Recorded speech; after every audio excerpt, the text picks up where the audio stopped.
El día de hoy vamos a hablarles acerca de diabetes mellitus tipo 2. Este es nuestra tabla de contenido.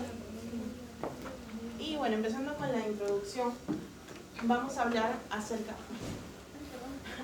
de un órgano bastante importante en esta patología, que es el páncreas. El páncreas es un órgano retroperitoneal que va a tener una función tanto exocrina como endocrina. En la parte exocrina va a encargarse de sintetizar hormonas digestivas en el intestino delgado, ¿no? Específicamente en el duodeno.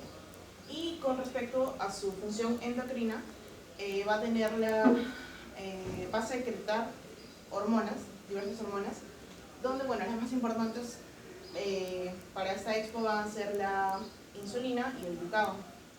Bueno, esto va a ocurrir a nivel de los islotes de Langerhans, que bueno, acá como pueden ver hay un grupo de células donde las más predominantes van a ser las beta, y justamente esas células beta pancreáticas son las que producen insulina.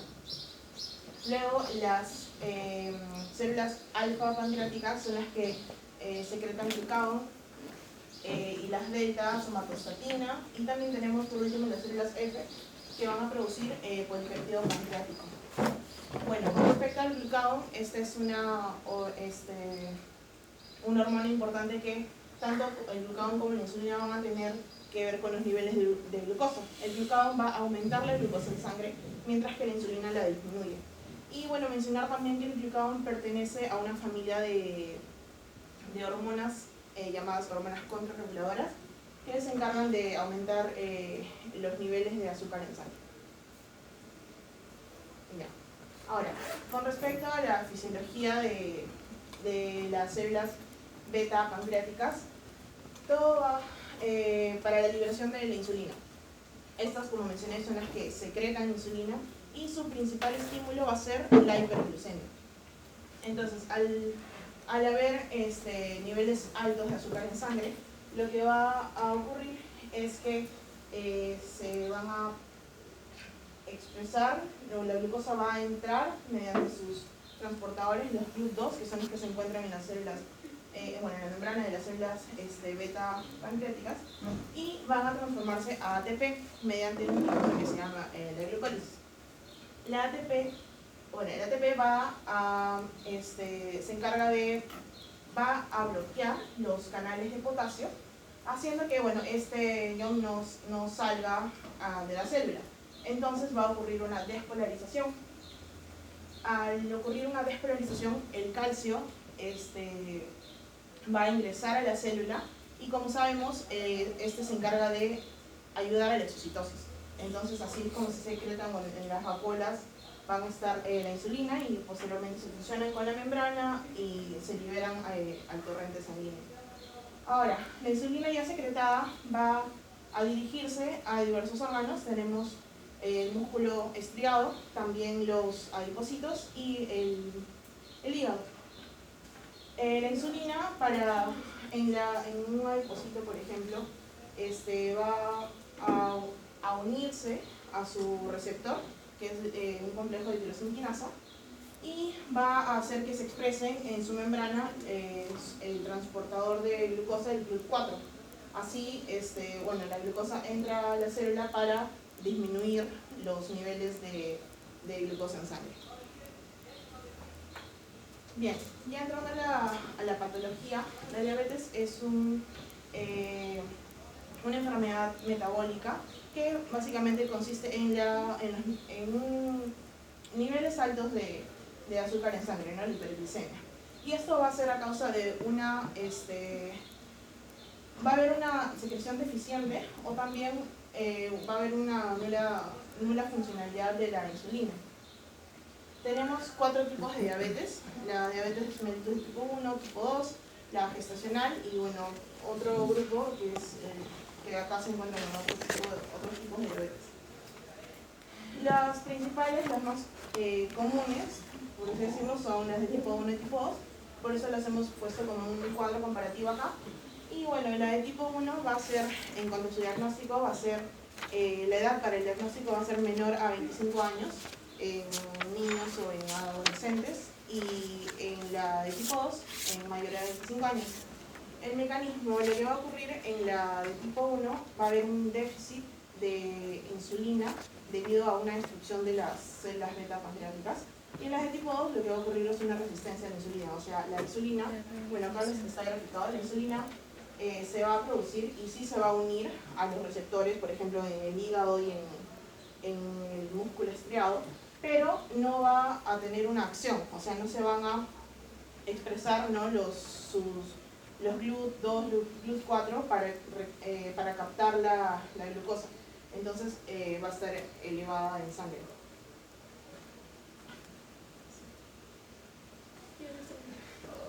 Ya, en las de tipo 1, bueno, por lo general los pacientes con diabetes mellitus tipo 1 no van a presentar sobrepeso, mientras que en los de tipo 2, más del 90% sí van a presentar sobrepeso. Bueno, lo que ya mencioné, que va a haber una dependencia de insulina en la de tipo 1, y en la de tipo 2 va a haber una resistencia a insulina. Y bueno, con respecto a la historia familiar, van a tener una predisposición de aproximadamente el 5 a 10% los pacientes con diabetes de tipo 1 a presentar esta patología, mientras que los de tipo 2 van a tener un mayor porcentaje de 75 a 90%. Lo de dependencia de insulina, claro, eso es muy inicio, pero acuérdense que los pacientes de diabetes tipo 2... A la larga, sí. Exacto, a la larga ya... 15 años. Puede ser, unas por el tiempo y otras también por el control glucémico. Hay pacientes que pueden estar 30 años y nunca llegar a usar insulina, como diabetes. Pueden tener un muy buen control, pero sí, hay muchos que a la larga terminan siendo insulino dependientes, ¿no? Entonces, solamente porque ahí como que da a entender de que nadie, ¿no? Pero solamente para aclarar esa parte, pero sí, está bien. Bueno, con respecto a la epidemiología, esta patología provocó alrededor de 4.2 millones de muertes en el año 2019, y según la Federación Internacional de Diabetes nos dice que 1 de cada 3 personas van a presentar esta patología, pero van a estar infradiagnosticados, ¿no? No van a tener un correcto diagnóstico de esto. Y bueno, las cifras que aumentan, que se supone o se estima un aumento para el año 2045, ¿no?, de las cifras de las personas con diabetes, que va a aumentar a 700 millones. Además, el 80% de estas personas con la patología van a vivir en países con niveles bajos de economía. Y, una pregunta, ¿por qué crees que hay relación entre Países Bajos, o sea, con la parte económica obviamente, un PBI bajo, y aún así son los que más tienen obesidad? La educación y también el costo, yo diría el costo también de la comida, porque ¿qué es lo más costoso? Viendo desde un punto de vista nutricional. Ya, pero déjenla a Rocío, por favor. Bueno, las carnes, pues no, el pollo, correcto, eso tiene que quedar clarísimo. En líneas generales, mientras mejor comes, más gastas. Porque viéndolo desde una perspectiva, en países, no acá, por ejemplo, acá no tenemos problema con las verduras. Eso es una ventaja que tenemos inmensa. Vayan a Barcelona a tratar de comprarles una lechuga orgánica, hecho con agua, no sé, bendita, lo riegan, no sé con qué lo riegan, carísimo cuesta, ¿no? O sea, unas zanahorias baby chiquititas. Y vienen En empaquetadas, en una Corea, cantidad en Japón, la fruta. En miserable. Corea. Un plátano en Japón es En carísimo. Corea, bueno, en los países Exacto. las frutas son muy caras. Eso es lo que quiero que entiendan. Nosotros acá en verduras y frutas no sufrimos por esa parte, por lo menos. Claro, lo que sí es más costoso es la proteína, pero eso en todo el mundo.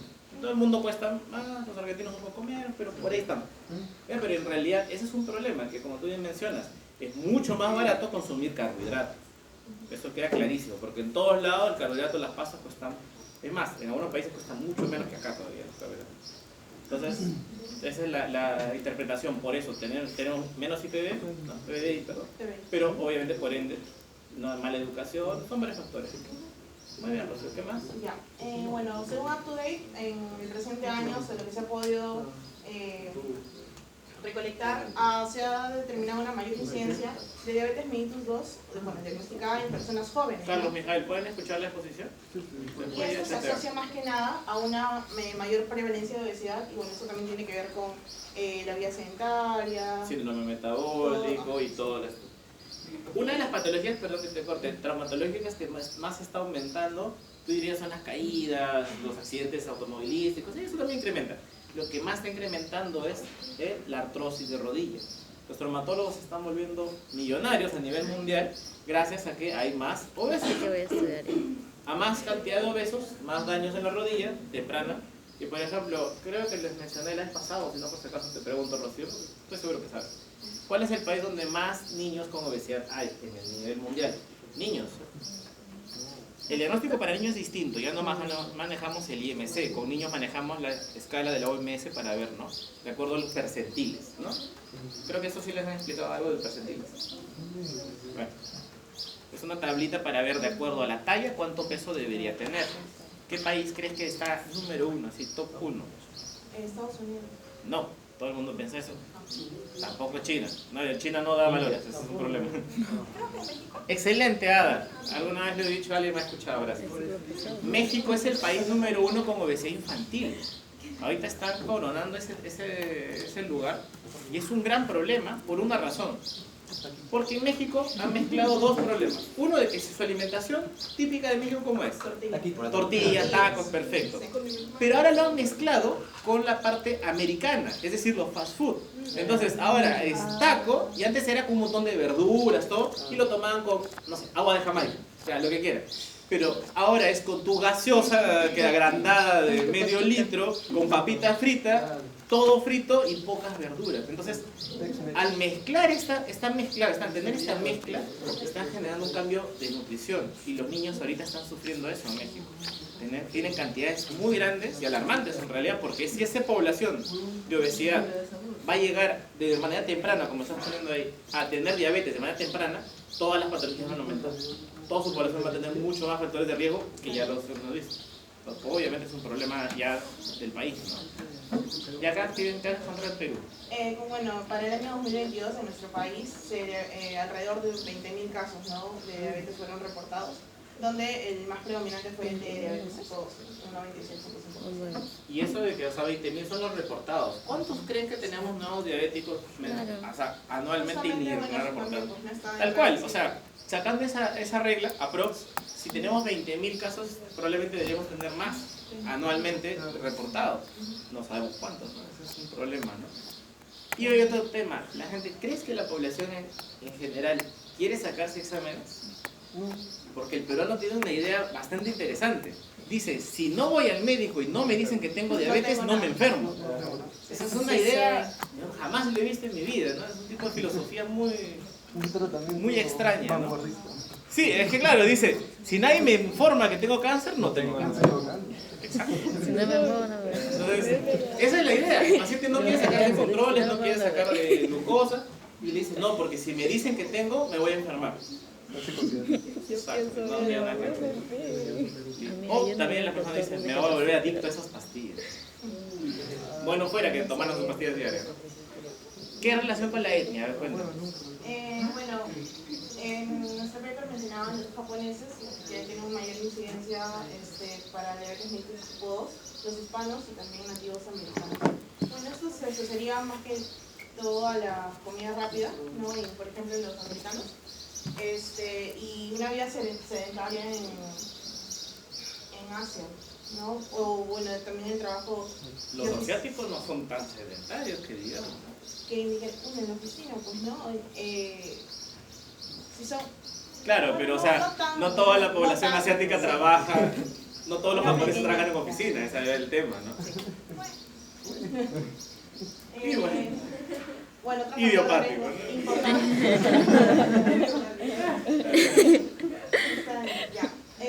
Luego tenemos la obesidad como factor de riesgo, es el principal para desarrollar diabetes mellitus tipo 2. Que bueno, según el IMC, una persona mayor con un IMC mayor a 30 es considerada como obesidad. ¿Y sobrepeso? Sobrepeso 18,5 a 24,2. No, Eso sería eso es normal. 25, Eso es normal. 29. Y de 25 a 29,9. Excelente. Ese es sobrepeso. Ese sí es sobrepeso. Ya bueno, el sedentarismo también que bueno, influye bastante porque no va a permitir la absorción de glucosa y tampoco, y bueno, va a disminuir la sensibilidad a la insulina, que bueno, más adelante va a explicar. Y Más bueno, que no permita absorción de glucosa, estar echado todo el día no es que no te permita absorber glucosa, sino que si no tienes claro tu gasto, tu balance, tampoco, ¿no? O sea, obviamente consumes, digamos, 1800 calorías, pero has generado o has gastado 1200. O sea, ahí está el desbalance, ¿no? Todo el día echado y no has hecho nada, ¿no? Y bueno, en genética nos indica que si uno de los dos padres presenta esta enfermedad, hay un 20% de probabilidad de que el hijo desarrolle esta en la adultez. Y si los dos padres presentan diabetes mellitus tipo 2, hay un 30% de probabilidad. Es de genética. Hay uno sobre la parte nutricional, donde cuando un padre es como 20, 25. Cuando son los dos padres llega a 80%. ¿Por qué crees? Ya no la parte genética. Los hábitos. Dile. Por la costumbre alimenticia de la familia. Tal cual, exacto. Imagínense una casa donde los dos padres son obesos. ¿Tú crees que al hijo le van a dar lechuguita, le van a hacer que corra todos los días, que haga ejercicio? ¿Le van a hacer eso? Es bien difícil. Entonces sí, cuando dos padres son obesos, ya no por genética, estoy hablando por ambientales en realidad, por solamente la crianza, si los dos padres son obesos, el 80% de los niños terminan siendo obesos. Una estadística bastante alta, ¿no? Sí. Ahora sí, rotamos. Creo que dice Camila, ¿no? Ya bueno, mi compañera ya empezó a explicar, bueno, ya había explicado lo de la fisiología normal de la fisiología de las células beta pancreáticas, pero bueno, en resumen, como yo lo había mencionado a través del GLUT2, porque el GLUT2 se encarga pues de estar en las células beta pancreáticas y también en el hígado. Entonces, a través del GLUT2 entra la glucosa por la hiperglicemia y se convierte la glucosa en ATP, genera la despolarización y hace que los canales de calcio exociten la insulina y se vaya por el torrente sanguíneo, ¿verdad? Entonces, esto es lo normal, pero cuando hay una disfunción de estas células B, lo que va a pasar es primero una glucolipotoxicidad, que es justamente la mezcla de la lipotoxicidad y la glucotoxicidad, que bueno, se basa en los lípidos que van a estar acumulados, ¿no? Que junto a la hiperglicemia crónica de la hiperglicemia crónica que va a tener el paciente, va a generar ácidos grasos libres. El conjunto de estos va a generar justamente estrés oxidativo y estrés metabólico, lo cual va a generar una inhibición del cerca, que es un canal que permite que el calcio salga del reticulo endoplasmático.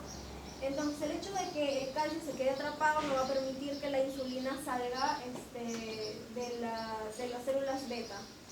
Sí. Ya. Ahora con respecto a las dietas hipercalóricas, que es sumamente importante en esta patología, porque como sabemos, bueno, la ingesta de dietas hipercalóricas no quiere decir que es 1 o 2 días comiendo comida chatarra o carbohidratos o dulces, sino es algo de largo plazo. Entonces, una persona que se la pasa comiendo ese tipo de dietas hipercalóricas, lo que va a generar es aumento en la glucosa, aumento en los triglicéridos y en el colesterol, más que nada el malo y el de muy baja densidad, que es el VLDL, lo cual genera EROS, que son especies reactivas de oxígeno. Entonces, eso lo que va a ocasionar es una disfunción mitocondrial, que como sabemos, en la mitocondria se da lo que es la glucólisis, que es la conversión de la glucosa al ATP.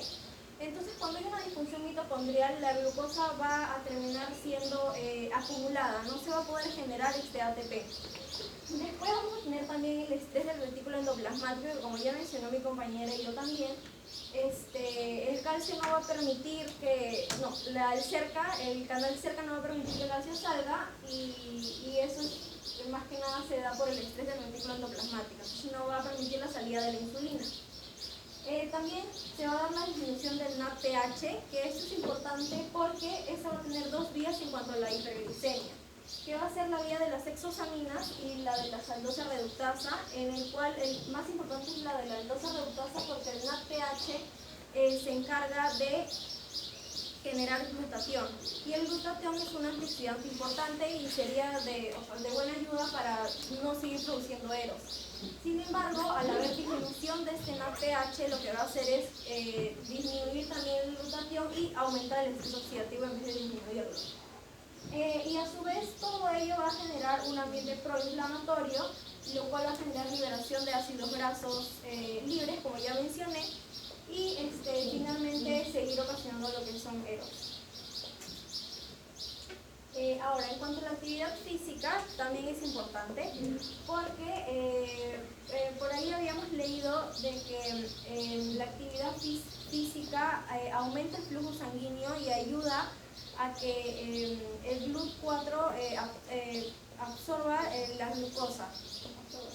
Absorba la glucosa, entonces de esta forma ayuda a la actividad física. Sin embargo, en esta patología, la disminución de la actividad física, que son factores de riesgo, el sedentarismo relacionado con la obesidad y con la diabetes, bueno, todo eso relacionado con la diabetes mellitus de tipo 2, lo que va a hacer es generar interleuquinas proinflamatorias como la 6, la 1, el factor de necrosis tumoral, y la proteína C reactiva, lo cual genera inflamación metabólica y de esta forma a la larga una crónica, ¿no?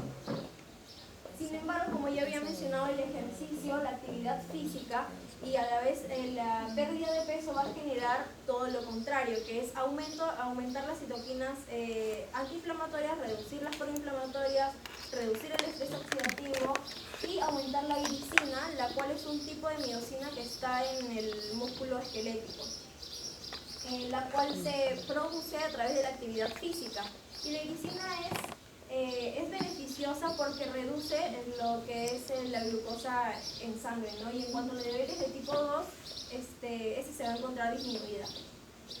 Ahora, en cuanto a la disbiosis intestinal, nuestro paper menciona que es más que nada, eso lo experimentan ratones, pero de todas formas mencionan que cuando se tuvo una dieta rica en grasa, generó el aumento de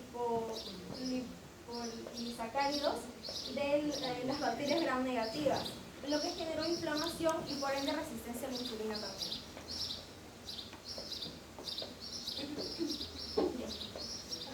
Ahora, en cuanto a la disfunción mitocondrial, aquí vamos a tener algunos factores que van a influir justamente en esta disfunción, que van a ser estrés oxidativo,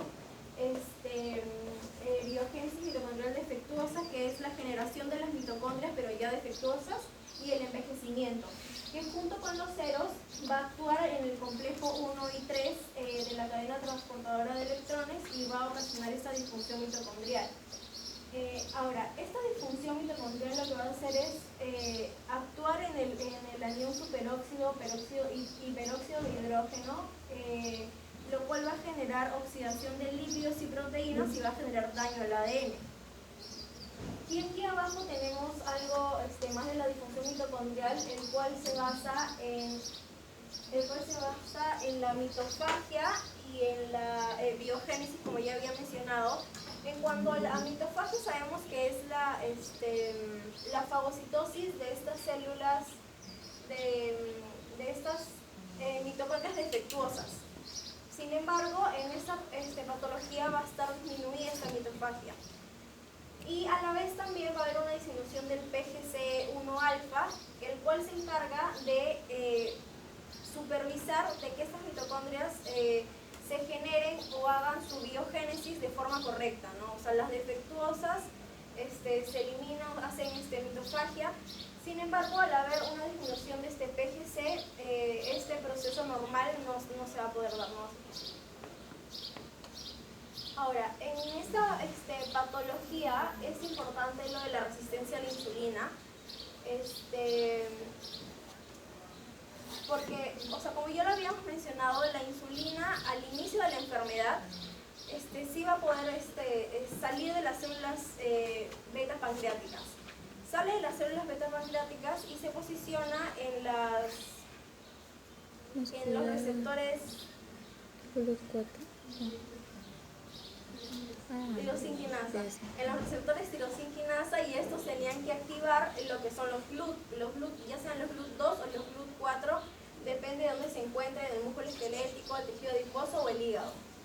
Entonces, la insulina va a poder posicionarse en el tirosinquinasa, pero no va a poder generar ningún estímulo en la GLUT4, por ende la glucosa sanguínea va a seguir en sangre y no va a poder ingresar. Entonces a eso se le llama una resistencia a la insulina. Ahora, al haber esta disfunción de insulina, en cuanto al músculo esquelético, va a ocasionar una menor captación de glucosa, cuando en lo normal en la fisiología es aumentar la captación de glucosa. También va a haber una disminución de la glucogenogénesis, que es la formación de glucógeno, que lo que hace es acumular la glucosa en este músculo esquelético. Sin embargo, aquí va a estar disminuido, y también va a disminuir la síntesis de proteínas, que es una de las características del músculo esquelético. Ahora, como ya había mencionado, la actividad física es importante porque aumenta el flujo sanguíneo para mejorar la captación de la glucosa. Ahora, en cuanto a la fisiopatología del tejido adiposo y del hígado, que son otros dos órganos en donde se va también la insulina a hacer su trabajo, como ya había mencionado en diapositivas anteriores, se va a generar ácidos grasos libres, y este se va a dar por la lipólisis, porque lo normal en el tejido adiposo es que se dé la lipogénesis, el aumento de lípidos, justamente para evitar que la glucosa en sangre siga ahí. Sin embargo, acá va a generar la lipólisis y va a generar también los ácidos grasos libres, ¿no? Y en cuanto al hígado, va a generar lo que es la gluconeogénesis.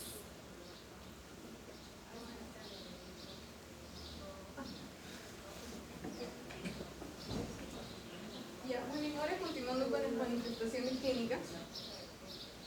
Muy bien, acá tenemos primero una diapositiva en las cuales tenemos algunas mencionadas, que va a ser a grosso modo, a diferencia de la siguiente que vamos a venir a mostrar.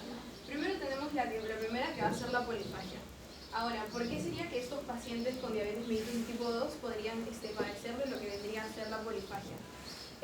Como mencionó mi compañera, estos pacientes sufren de lo que vendría a ser la resistencia a la insulina. Entonces, esto significa, como mencionaron, que la insulina es liberada a través de las células beta pancreáticas. Estas logran llegar a sus dianas, los cuales vendrían a ser los receptores tirosinquinasa, pero dentro de la misma célula no van a lograr no van a generar la expresión de los receptores GLUT2, por ejemplo. Entonces, por esa misma razón, la glucosa no podría lo que es ingresar a la célula. Por eso mismo, no se completaría la formación de lo que vendría a ser, el proceso, de lo que vendría a ser la glicólisis, del cambio de glucosa hacia ATP. El cuerpo, por ende, tendría tal vez una señal de que no está recibiendo suficiente energía y comenzaría a mandar, por ende, una señal de la ingesta de alimentos. Seguido también tenemos lo que respecta a la polidipsia. La polidipsia es este síndrome en el cual el paciente va a tener una ingesta excesiva de lo que va a ser el agua. Esto va a ser debido al aumento de la osmolaridad, lo cual también lo ves después, el aumento de la osmolaridad. Después también vamos a tener lo que es la retinopatía, que se va a generar por un daño endotelial y a su vez también por daño en el músculo liso de la microvasculatura.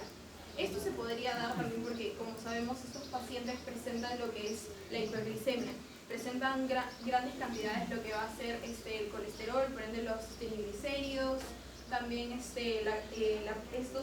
presencia de los eros, causando un cuadro inflamatorio, dañando lo que vendría a ser el endotelio, y como mencioné, por la acumulación de estos triglicéridos también causar por ejemplo, daños en la microvasculatura también, pudiendo llegar a causar complicaciones más graves como tal vez ACVs o tal vez cardiopatías isquémicas. Seguido también también mencionamos lo que es la poliuria. La poliuria es este síndrome en el cual el paciente tiene muchas frecuencias de miccionar, en el cual veremos que se dará por una ¿Cómo? Yo les había explicado eso. Poliuria no hay frecuencia.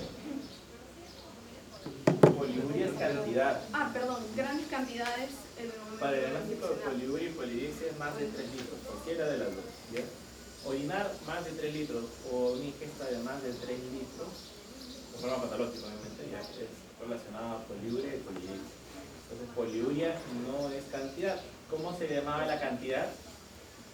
Aumento de la frecuencia para ir a orinar. O la curia, lo habíamos hablado antes. Esa es la cantidad de veces. Ahora, parece lo mismo, pero no es igual. Porque tú podrías decir, por ejemplo, una ir a orinar muchas veces al día, pero no mucha cantidad. Podrías hacer cada vez que orinas 50 mililitros, muy poquito. Pero en la poliuria el paciente, difícil que con una vez vaya a orinar, pero que vaya 2 o 3 veces hace 3 litros. Entonces, obviamente la cantidad no está relacionada con la frecuencia, no necesariamente. ¿Ya? Entonces la cantidad poliuria es cantidad, no frecuencia. Y eso se daría por la diuresis osmótica. ¿Y por qué hay una diuresis osmótica? La diuresis osmótica se daría por porque la glucosa no se está. Está bastante sencillo. La glucosa no es es el colorín. ¿Qué tiene el diabético en la sangre? Glucosa. Se le sobra. Ya. glucosa. Tiene grandes Muy cantidades de bien, glucosa. grandes cantidades. ¿Y cómo crees que está su orina? Glucosa. Está con Glucosa. Te aceptaba hasta dulce, pero sí. Está bien, está con glucosa. Normalmente orinamos glucosa. La glucosa es el agua. No deberíamos de orinar glucosa. Pero eso ya lo habíamos visto en ¿qué patología? Nefropatía diabética. ¿Quién puso nefropatía diabética aquí? Excelente, me están motivados.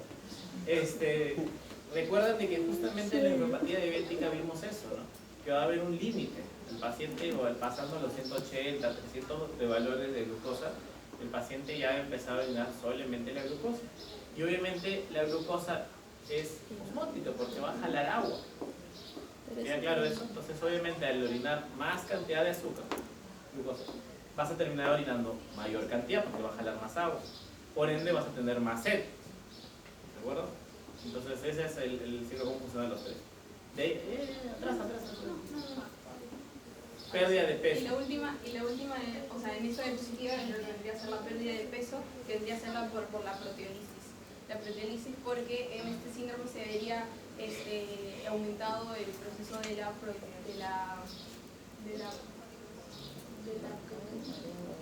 La proteólisis porque se ve incrementar la proteólisis.